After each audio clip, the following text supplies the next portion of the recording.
Hello again, and welcome back to Female Founders Through the Pandemic.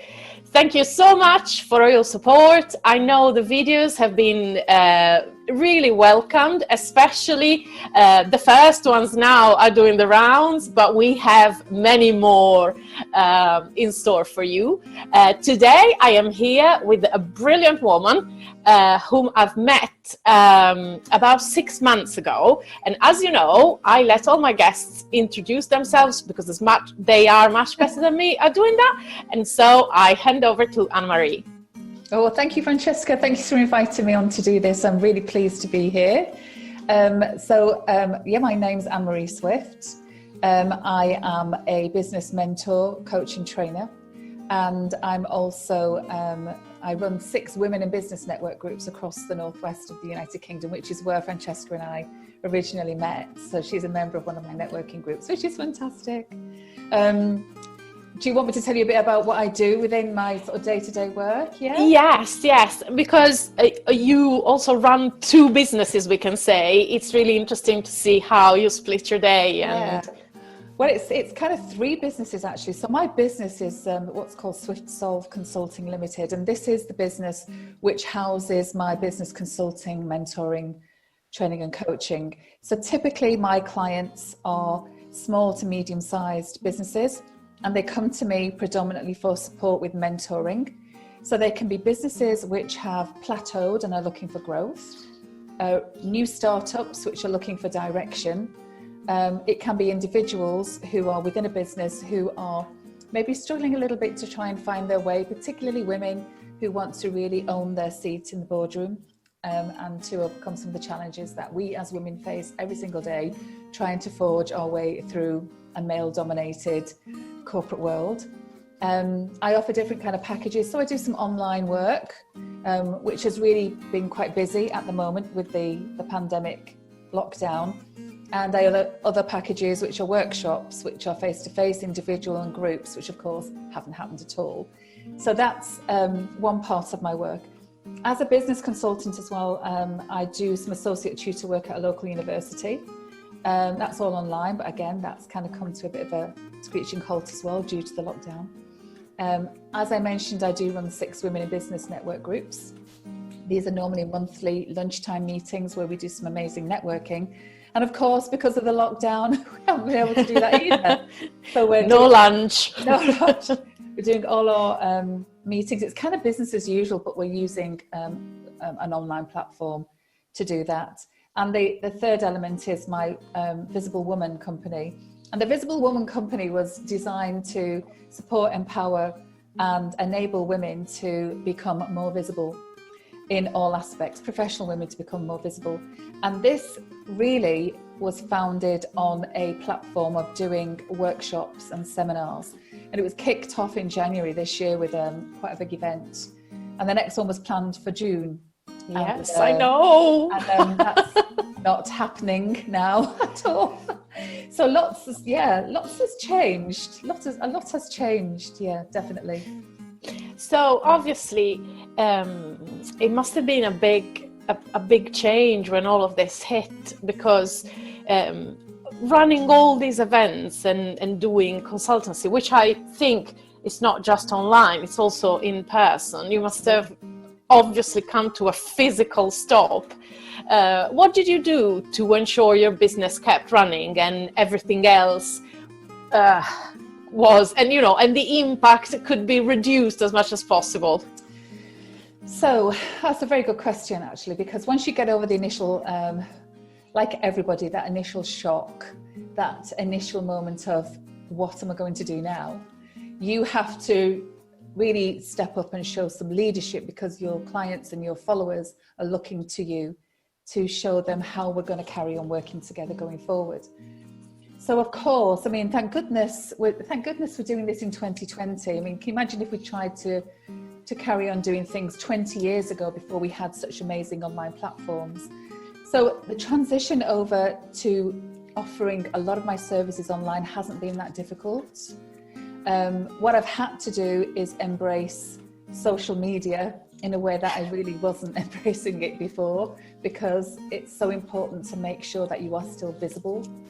people still can see you posting and talking about your work, that you've not gone away, that you've not given up, that the business hasn't shut down, that you're carrying on. So I really embraced my Instagram activities and ramped up my Facebook and of course LinkedIn activity as well. And I think along with many people, yourself included, Francesca, there's been a real feel to want to really help people at the moment. So when I do the business consulting, a very fundamental part of what I do is a laser session at the beginning. It's what they pay me for. It's a laser session. It's when we spend time working out what their issues are, what the challenges are. We kind of laser in on what we can do together, and then we implement and create some actions. And I've actually been giving the laser sessions away for free. And it's been, the focus of the laser sessions is very much around quick wins and market creation. So you might be a strategic marketer, so you're focusing on the long term. Nobody's focusing on the long term at the moment. It's all about, it's all about now. Yeah, and it's quick wins.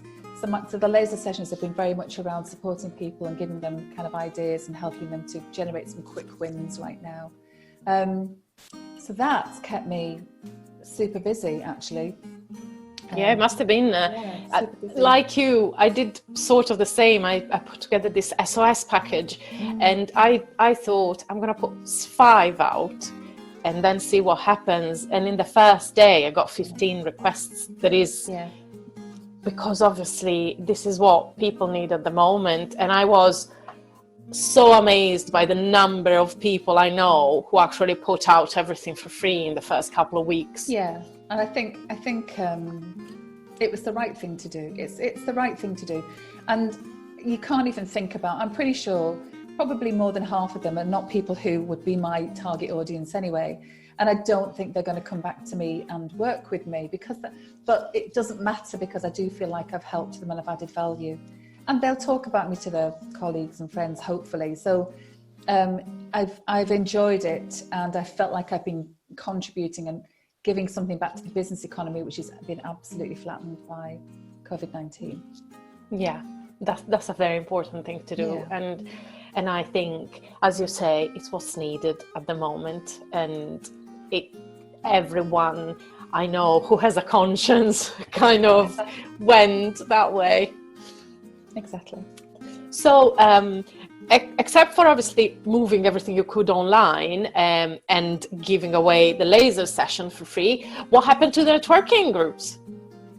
The what groups? Your networking. Oh, I said twerking groups. I said I don't think I've been in a twerking group. We should start a twerking group. No. Can you imagine? That'd be hilarious. The networking groups. So pretty much the minute that the government announced that pubs, restaurants, hotels were going to have to close their doors, I immediately moved all the meetings onto an online setting. So it's the same days that they would normally have been meeting in person. It's the same times. We've just reduced it by about 20 minutes, and it's on an online platform like Zoom.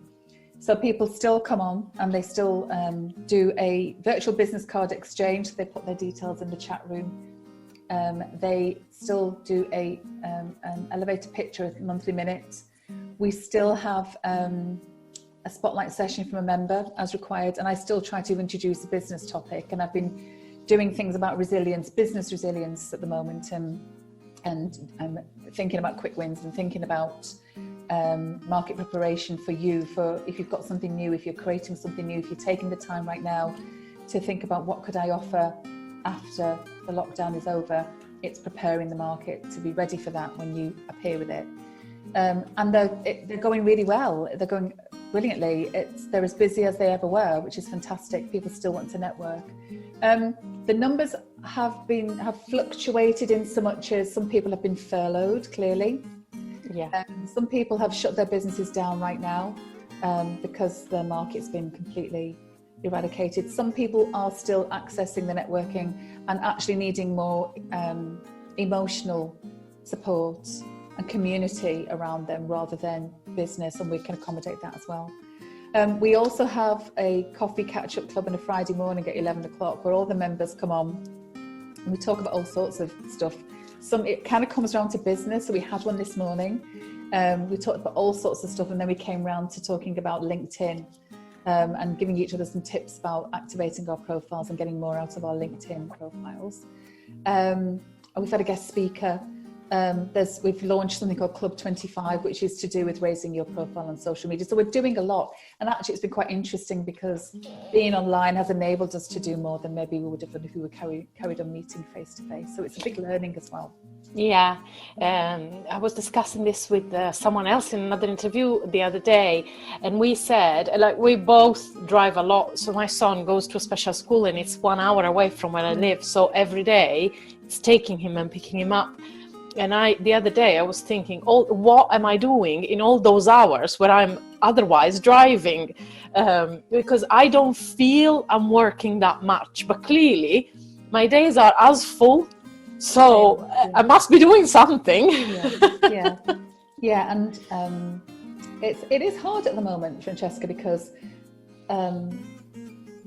it's hard to give yourself some time off. Because I don't know if you're the same as me, but when I stop and do something which isn't work related, I feel a bit anxious about doing that. I feel like I need to kind of maximize every minute of the lockdown in driving my business forward, maintaining my business, keeping things going, finding new ideas, being creative, being entrepreneurial.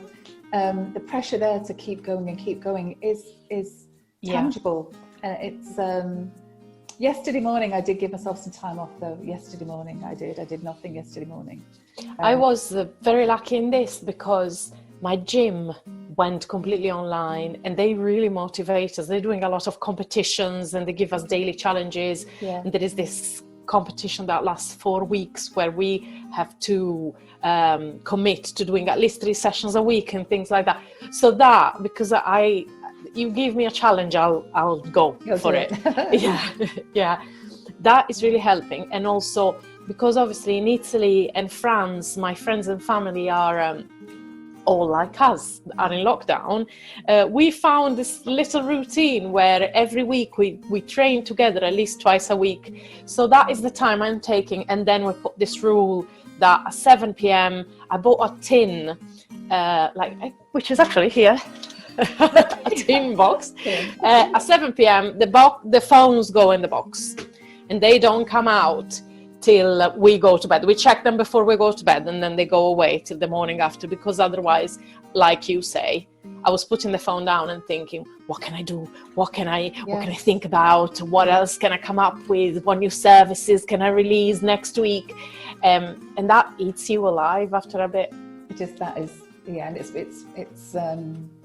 it's more pressure, because on the one hand you think this is a time of opportunity, and then on the other hand you feel kind of slightly bad because you might be flourishing at the expense of somebody else.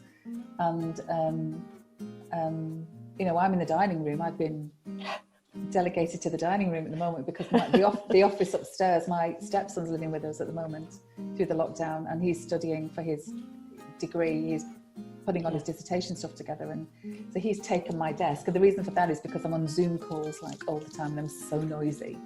I'm down here now, and I'm quite enjoying it, but it is disruption at the end of the day. So I ended up moving up here, which is my conversion, where now I train, I work, everything I do is up here.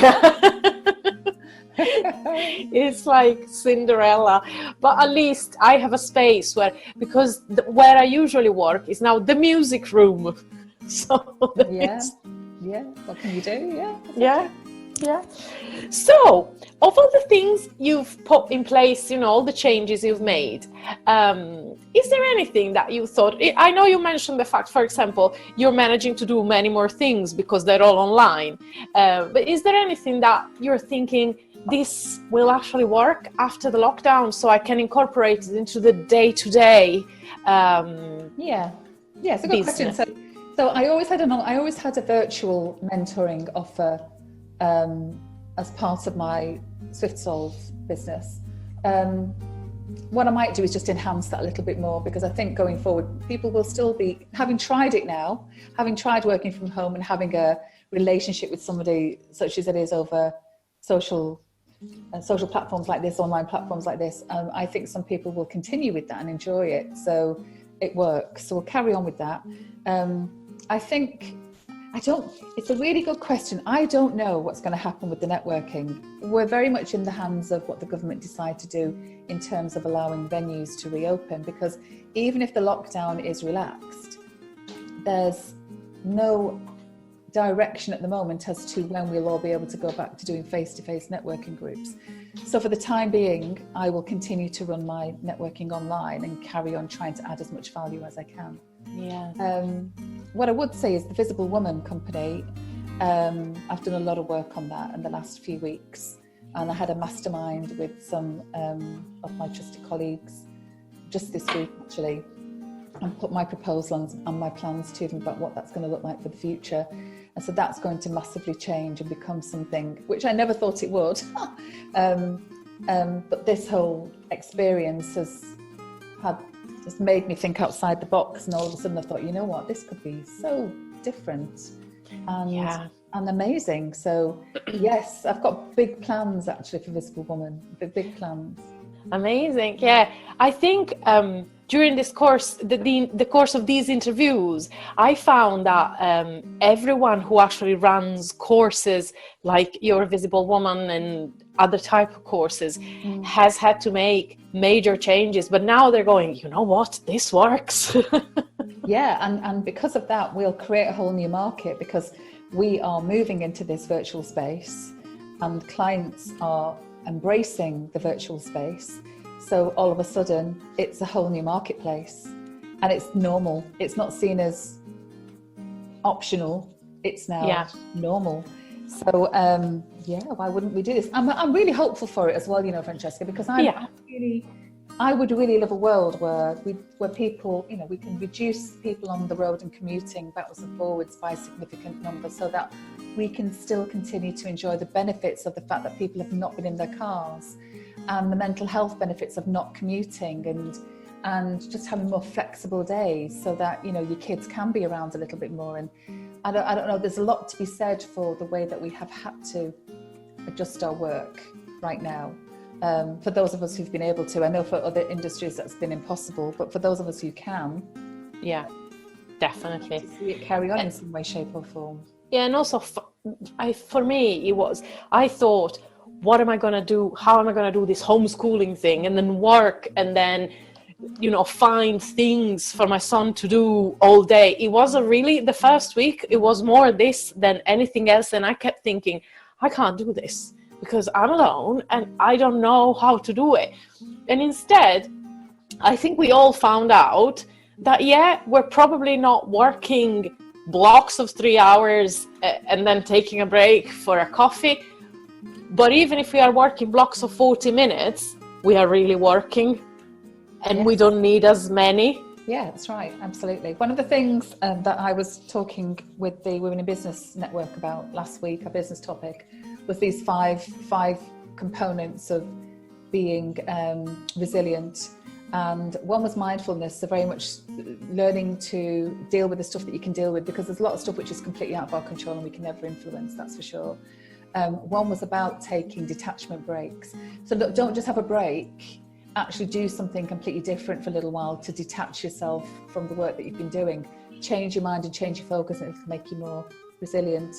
And other things like that. So just thinking about planning in the short term. Allow yourself to plan in the long term if you want to, but make short-term plans as well. Don't just live in the strategic space, live in the tactical space too. And compassion, and as much as we're being very compassionate for others, we have to make sure that there is some compassion for ourselves as well. Because a lot of what we've just been said is we're being quite hard on ourselves, aren't we? We're driving ourselves. And right now, you wouldn't think it could be this exhausting, but it can be very tiring. Yeah, surviving in this space. So that's another thing to think about. It's about compassion for ourselves as well as others. Definitely, yes. And as you know, we always close with 3 positives that this whole situation has brought us, which can be in your business life, in your personal life, in anything. So what are your top 3? Oh, right, okay. So the first one probably has been, initially, for a long time, I've just kept ploughing ahead. And my working days have never given me the headspace to allow me to think about my business. So as a business consultant, I'm always saying to people, take time out to work on your business instead of always in your business. Come and do that with me. And I've never taken my own good advice. So the first positive is that this has really helped me to do that. So I have been working on my business, not just in my business, which is fantastic. The second positive is that has allowed me to be incredibly creative. And I don't just mean creative in the sense that for work or business, but it's allowed me to do some other things. I'm just going to show you something. Yeah. And I don't know if other people do this, but I've got back into colouring again. Oh yes, I've got a Jane Austen colouring book and a Harry Potter one. It's all these kind of things. Now I bought this and then put it away, and all of a sudden I've rediscovered just mindful things, distraction things like this, the whole detachment break thing, colouring and just reading, and that's been a joy to be able to get that back into my life as well. And the third thing, actually, bizarrely, is, and this might seem really vain, but we can't rely on anybody outside now to do the basics for us. So I can't go for a massage. I can't go and get my hair done. I've not been able to do. I'm having to do it all myself. And in having to do it all myself, it's been fantastic. I'm actually pampering myself in a way that I never used to do before. Oh, that's really nice. I love that. So my hair, wearing hair masks, doing my face, looking after my feet, doing my nails, oiling my body. Sounds really good. But, I've got all these products which have been sitting in the cupboards as gifts for such a long time, which have never seen the light of day, and suddenly they're all out. And I'm actually taking care of myself because I've not got other people to do it for me. I'm doing it for myself. And that's a learning to be able to take forward as well. So yeah, they're my favorite. I absolutely love that. I really like it. And it's the same for me. I rely on all of these people to help me with my day-to-day life, but also beauticians and hairdressers, and yes. I don't dare cut my own hair, but yeah, taking care of it and trying to appear like a person when you do Zoom calls. Yes, exactly. And trying to be, I mean, with this, it's really difficult to be groomed and glossy when you've got hair like this, but hey, it's kind of like embracing the curl. I like the curl. I would like the curl. I spent all my life trying to have curly hair. But yeah, so it's been and I've never looked at myself as much as I've looked at myself in the last month because of Zoom. You're seeing yourself on screen. You never see anything. You're thinking, oh, and actually, I'm okay with it. Do you know what I mean? It's forced me to go, you know what? She's not bad. It's okay. It's okay. Yeah. I think it's done miracles for all those people who said, oh, I can't do at the beginning of this. I had so many people say, no, I can't do the consultancy on Zoom because I have to see myself in the screen and I have to talk and you look like you're on TV. Yeah, that's right. No. Yeah, absolutely right. Listen, it has been a real pleasure. And I wanted to ask you if anyone is interested and wants to check you out, look at your business or the networking groups or anything else that you talk to us about, where do they go? Social media, websites, email addresses, etc., etc. So there's a couple. So if you want to look at me and my SwiftSolve business, then my website would be a good place to start. So that's SwiftSolve. So SwiftSolve.co.uk. The Women in Business Network is a good website. So WIBN.co.uk. And also my social media. So you can find me on LinkedIn, Anne-Marie Swift. I'm not that hard to find. Instagram, it's Anne-Marie Swift 22. Facebook, you can find Anne-Marie Swift. I'm quite easy to find actually. So yeah, anywhere. But the two websites are a good place to start actually. Fabulous. It's been really lovely talking to you. Thank you so much for doing this with me, and I will see you soon. Thank you. Thanks, Francesca. Thank you very much. Bye. Bye.